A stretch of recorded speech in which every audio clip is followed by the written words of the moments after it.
শেখ হাসিনা এবং সরকার কিন্তু বোঝে নাই। কারণ শেখ হাসিনা কয়েকটা পত্রিকায় সাক্ষাৎকার দিয়েছে ভারতে, বাংলাদেশেরও এক পত্রিকায় ছাপা হয়েছে। কিন্তু এই পত্রিকাগুলি আমার কাছে সব ধরা আছে, পত্রিকাগুলি সব নিউজ কিন্তু আপনার যেভাবে সে কথা বলেছে এটা বলে নাই। সময় ভৌমিক একটা অনলাইনে তার ইন্টারভিউ নিয়েছে, সেখানে তিনি শেখ হাসিনা বলেছে হ্যাঁ সময় হলে আসবো, হ্যাঁ আমি তো অবশ্যই ফেস করব, আমার দলের নেতাকর্মী আছে, দিস এন্ড দ্যাট এরকম বলছে।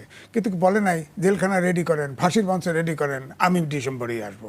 এগুলো তো বাড়াবাড়ি কথা। এক, এটাতে আপনার এদিক থেকে ভারতেই আশ্রয় নেওয়া আছে থার্ড গ্রেডের কিছু আওয়ামী লীগের নেতা, তারাও কিন্তু বিভিন্নভাবে ধরেন এখন তো ইন্টারনেটের যুগ, হয়তো আলোচনা করে কর্মীদেরকে উৎসাহিত করতেছে আন্দোলন সংগ্রামের জন্য, তারা নিরাপদে আছে।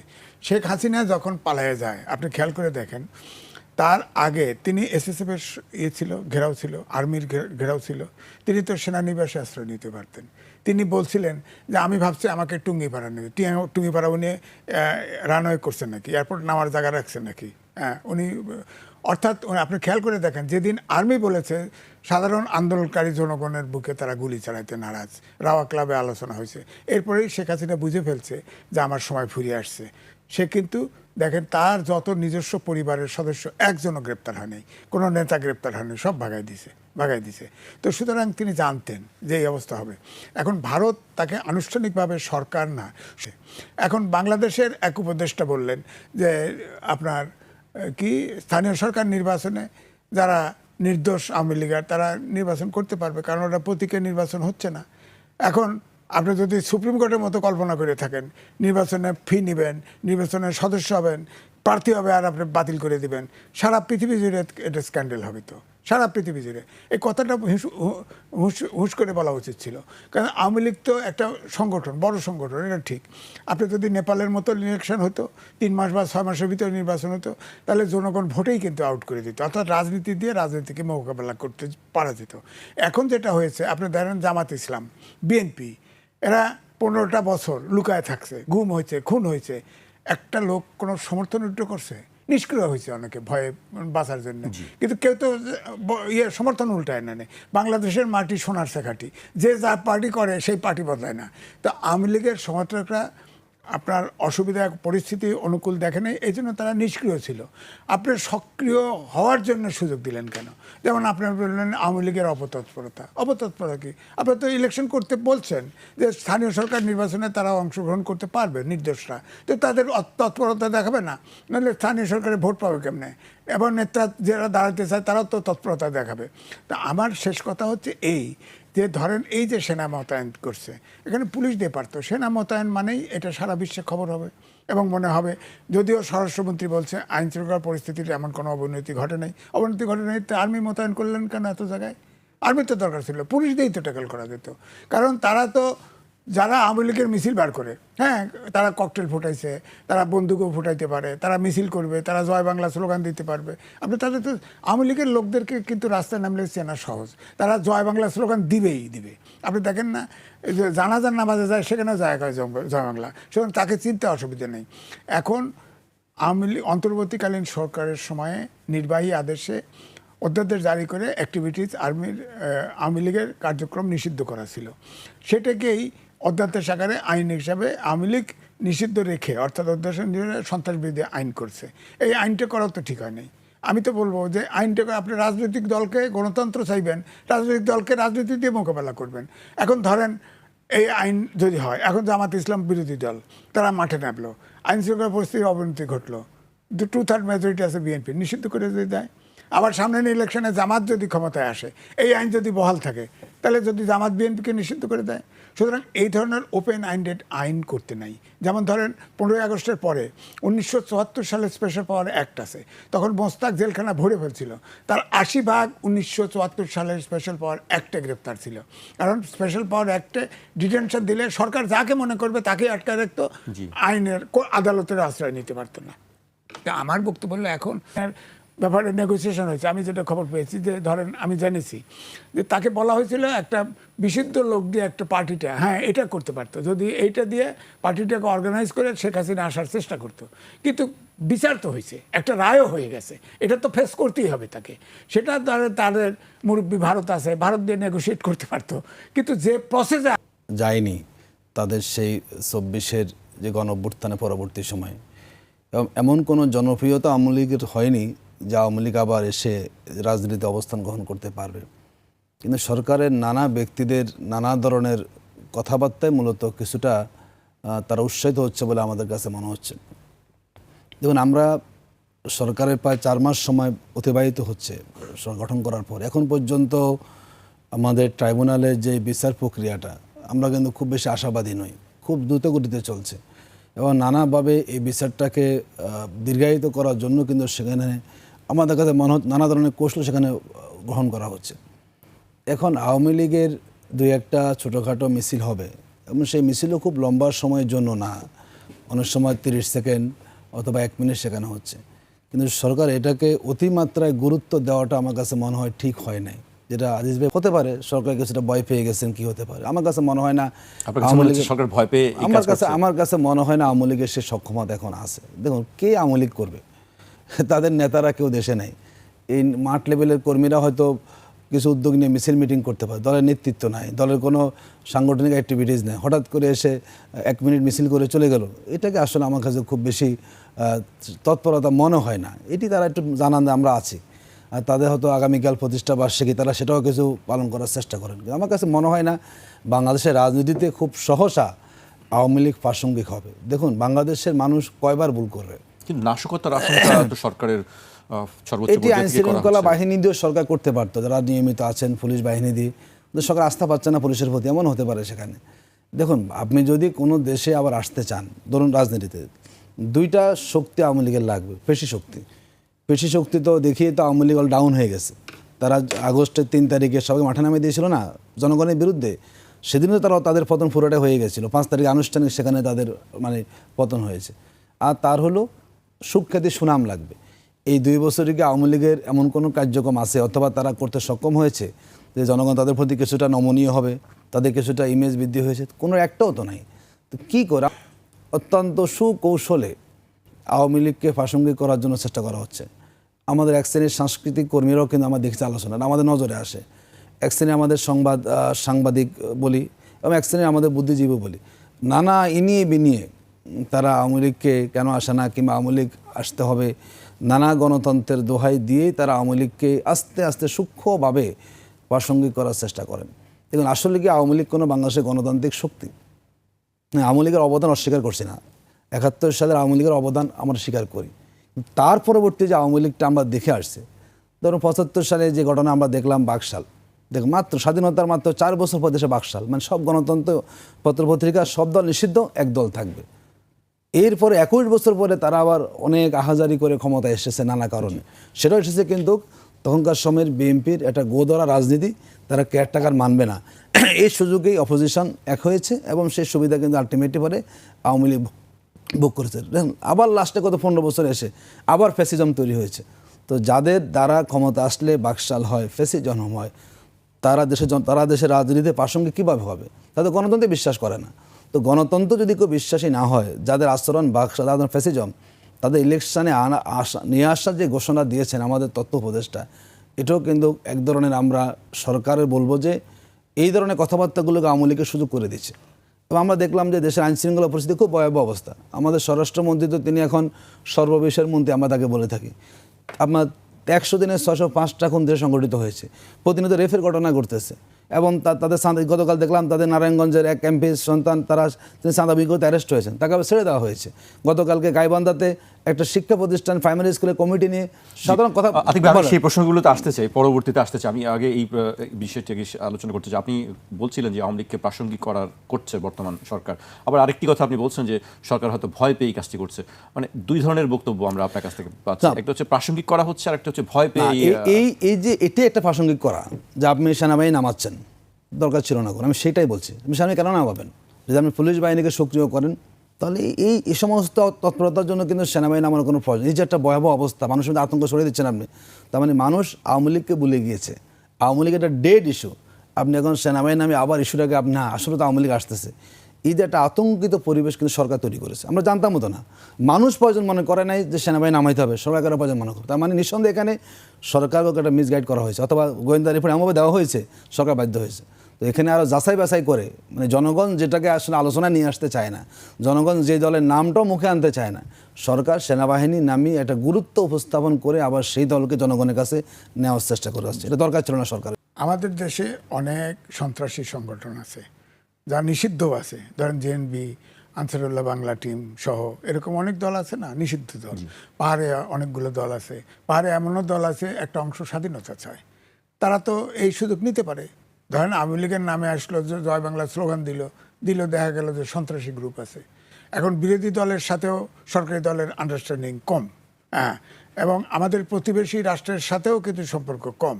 এখন রাজনীতিতে যখনকার কাজ তখন করতে হবে, রাজনীতিতে ভুল হলে কিন্তু ভয়ঙ্কর হয়। ধরেন ডক্টর মোহাম্মদ ইউনূস তার সময় লিঙ্গারিং করতে চাইছে, অনেক দিন ক্ষমতায় থাকতে চাইছে, সেখানে আমরা লক্ষ্য করেছি তখন তার এনসিপি ছিল না, তখন বৈষম্য বিরোধী ছাত্র তাদেরকে ব্যবহার করছে।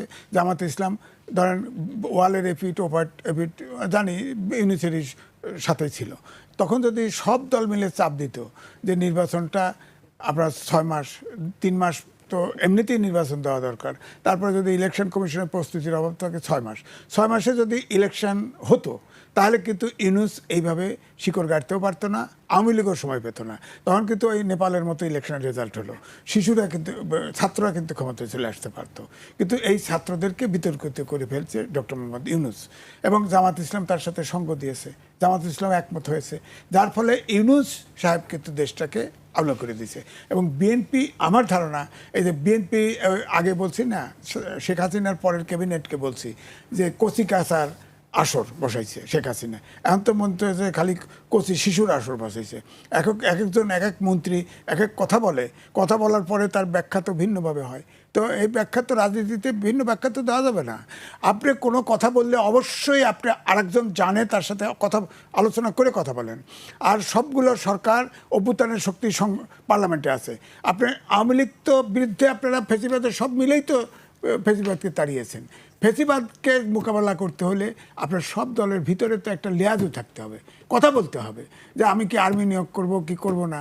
এককভাবে সরকার তো চলতে পারবে না, তাই না? সবাইকে নিয়েই চলতে হবে। আমি যেটা বলছি যে শেখ হাসিনা আজকে ফেরত আসতে চাইলে এটা যার যার প্রয়োজনে অভ্যুত্থানের সব শক্তি এক হবে, কিন্তু এখানে তো যেহেতু সরকারের 2/3 মেজরিটি নিয়ে আছে, সরকারকেই লিড নিতে হবে। এটা গোসা করলে চলবে না, বা জামাত সমালোচনা করে এইটা করলে হবে না। তারা অপোজিশন এইভাবে দেখতে হবে। অপোজিশন শেখ হাসিনা তখন এখানে পালিয়ে গেছে, প্রথমে অপোজিশন নিয়ে নরেন্দ্র মোদী বসছে, পার্লামেন্টারি পার্টি বসছে, তারপর সব রাজনৈতিক দল মিলে আলোচনা করে তাকে আশ্রয় দিয়েছে। তার মানে ভারতের অতিথি সে, হ্যাঁ।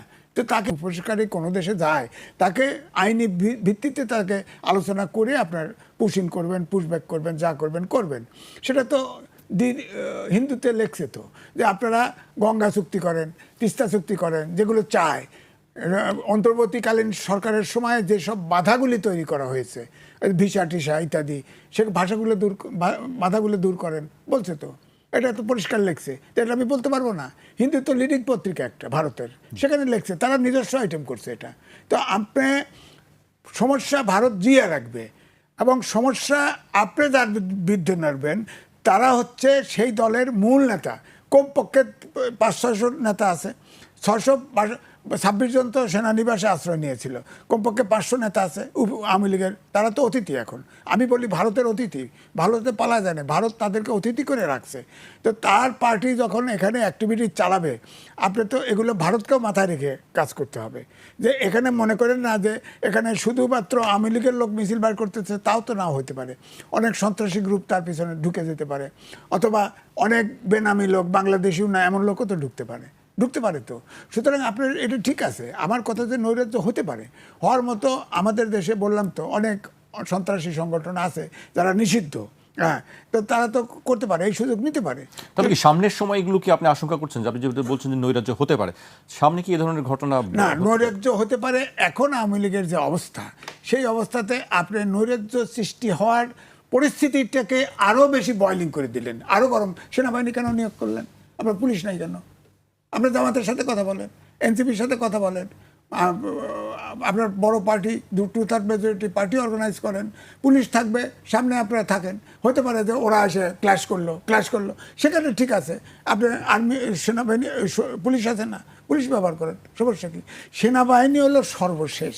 সেনাবাহিনী যখন ডিপ্লয় করবেন সারা বিশ্বে, আপনি দেখবেন আজকেই বিবিসি, কালকেই দেখবেন সব নিউজ হয়ে গেছে, সারা পৃথিবী ছড়ায় যাবে যে এখন সরকার টিকে আছে সেনাবাহিনী নিয়োগ করে, অর্থাৎ সরকারের পরিস্থিতি মোকাবেলা করার শক্তি নাই। তা আমার কথা যে এই পরিস্থিতি তৈরি হলো কেন? পরিস্থিতির আমার কথা হচ্ছে যে বিষধর সাপকে ফণা তুলতে দিতে নাই, ঘাড় আগেই মটকায় দিতে হয়। আপনি ঘাড় উঠাতে দিচ্ছেন, এখন তো তারা উঁকি ঝুঁকি মারবেই, কারণ এখন পরিস্থিতি তো গোলাটি হচ্ছে। তারপরেও আমি বলবো যে আওয়ামী লীগের এমন পরিস্থিতি হয় নাই, কারণ মূল লিডারশিপটা দেশের বাইরে।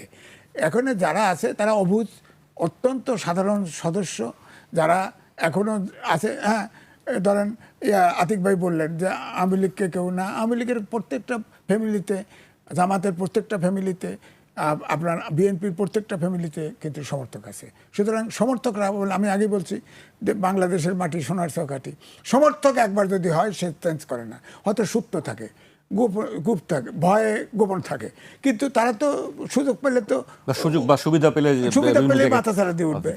সেই সুযোগ দিবেন কেন? আমি এই জন্য বলছি, উদাহরণ দিলাম কেন, সুপ্রিম কোর্টে নির্বাচন হবে, এমনিতেই এখন যে প্রেসিডেন্ট হয়েছে এমনিতে 5-6 বার সে নির্বাচনে দিচ্ছে, আওয়ামী লীগ প্রতিযোগিতা করার ফলেও করছে, তারপরেও জিতছে।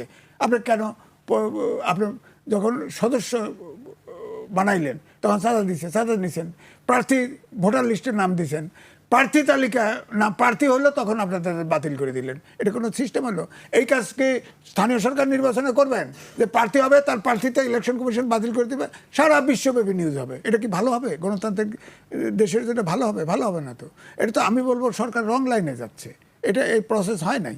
আমার মনে হয় উপদেশটাকে এখন ক্লারিফাই করতে হবে, পরিষ্কারভাবে ক্লারিফাই করতে হবে যে তোমাদের অ্যাক্টিভিটিস নিষিদ্ধ, নয় ইলেকশন কইতে হবে পরিষ্কার, না হলে যদি এরকম লাশ প্রতিদিন 10টা পড়তে থাকে আর আইন শৃঙ্খলা পরিস্থিতি ভালো, এটা কিন্তু কখনো গ্রহণযোগ্য নয়। আমার কাছে মনে হচ্ছে সরকার তার আসল জায়গাটা এখন অ্যাড্রেস করতে পারছে না। দেখুন, আপনি একটা রাজনীতি দিয়ে প্রথম মোকাবেলা করার চেষ্টা করবেন। দেখুন, বিগত 4 মাসে ধরুন জনগণ বিএনপিকে 50% মানুষ সমর্থন দিয়ে ক্ষমতায় এনেছে। তো এই যে তাদের একটা বড় দায়িত্ব ছিল ফ্যাসিস্টদের বিরুদ্ধে অবস্থান গ্রহণ করা, তাদের বিচারকে আরও ত্বরান্বিত করা, কিংবা তাদের ব্যাপারে আরও বেশি জনমতটা তৈরি করা। আমরা কিন্তু বিগত 4 মাসে কোনো পদক্ষেপ দেখি না। যা আলোচনা সব বিরোধী দল থেকে করা হচ্ছে, যা আলোচনা সব অপোজিশন থেকে করা হচ্ছে। সরকার সেখানে কিন্তু খুব বেশি ভূমিকা পালন করছে। এমন অবস্থা হয়েছে, মনে হচ্ছে যে সরকারের কাছে এখন বিরোধী দল হলে সবচেয়ে বেশি সমস্যা, আওয়ামী লীগ কোনো সমস্যা না। কিন্তু আসলে বাংলাদেশে বর্তমান বাস্তবতা কিন্তু সমস্যা এখন আওয়ামী লীগ। যদি এটি কোনোভাবে আবার সুযোগ পায় বাংলাদেশের রাজনীতিতে এসে, আমি গতকালকে একটা শোতে বলেছিলাম, এই পরিস্থিতি যে একটা কিছুটা অনৈক্য আমাদের তৈরি হয়েছে এখন, যারা আমরা একসাথে সংগ্রাম করেছি ফ্যাসিবাদের বিরুদ্ধে, এই অনৈক্যের কিন্তু সুযোগটা সরকার তৈরি করে দিয়েছে। এবং আমি তো মনে করি এই যে আমাদের যে সংস্কার নিয়ে কথা, যতই আপনি সংস্কার নিয়ে কথা বলেন, আমাদের আজিজ ভাই বলেছেন ইলেকশন কেন দেরি হয়েছে। ইলেকশন দেরি হয়েছে কারণ হচ্ছে জনগণ একটা রাষ্ট্রের একটা স্থায়ী তারা সমাধানটা চেয়েছে, যাতে বারবার এরকম বাংলাদেশ গণতন্ত্রহীন না হয়ে যায়, কিংবা এরকম ফ্যাসিবাদী আচরণকে করতে না পারে। এই সংস্কার প্রক্রিয়াতে যখনই সরকার দূরে অবস্থান করেছে, তারা আগ্রহী দেখাচ্ছে না, তখনই কিন্তু দেশের ঐক্যটা আস্তে আস্তে বিনষ্ট হচ্ছে। এবং এই সুযোগে আওয়ামী লীগ একটা অবস্থান তৈরি করার চেষ্টা করে যাচ্ছে। আপনি দেখবেন টকশোগুলোতে এখন বিএনপি জামাত নিয়ে আলোচনা বেশি হয়, বিএনপির এমপিরও সমালোচনা করেন জামাতকে নিয়ে। ওই জায়গায় কিন্তু এখন আওয়ামী লীগের যে অপকর্ম, যে দুঃশাসন, তার যে গুম খুনের রাজনীতি অনেকটা কিন্তু ডাকা পড়ে যাচ্ছে। তো আমরা মনে করি এখানে সরকারের দায়িত্ব আছে, এবং আইন শৃঙ্খলা পরিস্থিতি যদি সরকার নিয়ন্ত্রণ করতে না পারে, এই সুযোগ কিন্তু তারা গ্রহণ করবে। দেখুন, আমি যদি বলি, আমরা যখন আওয়ামী লীগের আমলে মিছিল করতাম, মহাসড়ক তো দূরের কথা, একদম আমরা কোনো গলির ভিতরে মিছিল করতে যাওয়ার পর আমরা অ্যারেস্ট হয়েছি। যদি অ্যারেস্ট না হতাম, কোনো রকম মিছিল করে পার পেতাম, ওই এলাকা পুরো তখন রেড দিত। এখনও তো অ্যারেস্ট হচ্ছে, গ্রেফতার করা হচ্ছে। এই অ্যারেস্ট শুনেন, এখন অনেকটা আওয়ামী লীগের সাথে পুলিশের আচরণ জামাই আদরের মতো। কি বলেন? আমি যদি আপনাকে বলেন তো কয়জন আওয়ামী লীগ নেতা পুলিশের মার খেয়েছে রিমান্ডে? আমি এটাকে সমর্থন করি না। যে রাজনৈতিক দলের সাথে ভালো আচরণ করেন, কিন্তু আমাদেরকে রিমান্ড ফেস করতে হয়েছে না? ডিবি অফিসে আমরা 15 দিন রিমান্ডে ছিলাম, আমাদেরকে মেরে পুরো সোজা বানায় ফেলা হয়েছে এবং বলতো যে তোমরা ভালো আছো, তোমাদের নেতা গোলাম পরোয়ারকে আমরা একদম তার নখ উপরে ফেলে দিয়েছি, আমাদেরকে বলতো সেটা। তো এখন তো আমরা দেখি না, সবাই খুব ভালো আছেন, একদিন আবার তারা সহজে জামিনও পেয়ে যাচ্ছেন এবং সারা দেশে এখন মানে বলা যায় সবাই এখন সারেন্ডার করতেছেন, জামিন পাচ্ছেন। তা আপনি সুযোগ করে দিচ্ছেন না, আপনি কোনো অবস্থান নিচ্ছেন না, সরকারের কোনো পদক্ষেপ নাই এবং যেই পরিমাণ মামলার আসামিরা আছে এখনও সব আসামিরা বিভিন্ন জায়গায় বিএমপি শেল্টার আছে, এটা আমরা জানি। এলাকায় এলাকায় যারা স্থানীয় বিএনপি নেতা শেল্টার দিচ্ছে তাদেরকে? ওই যে নেতারা টাকা খাচ্ছেন, নেতারা টাকা খাচ্ছে? হ্যাঁ, তো টাকা খাচ্ছেন তারা, খেয়ে খেয়ে মানে মাসিক মাসওয়ারা দিচ্ছেন, অসুবিধা তো নাই মনে করেন। আওয়ামী লীগ আছে, শুনেন, এবং আমরা এটাও তো জানি ইলেকশনের আগে একটা আন্ডারস্ট্যান্ডিং হয়েছে কিন্তু বিএনপির সাথে আওয়ামী লীগের, যেটা শেখ হাসিনা বলেছে না, কোনো প্রতিবাদ কি বিএনপি লোকেরা করেছে? যখন শেখ হাসিনা বলে যে তারা কথা দিয়ে কথা রাখে নাই, এই যে কথা দিয়ে কথাটা কী ছিল আসলে, এটা কোনো প্রতিবাদ কি বিএনপি কেউ করেছে? আমরা তো মনে করি এবার জনমত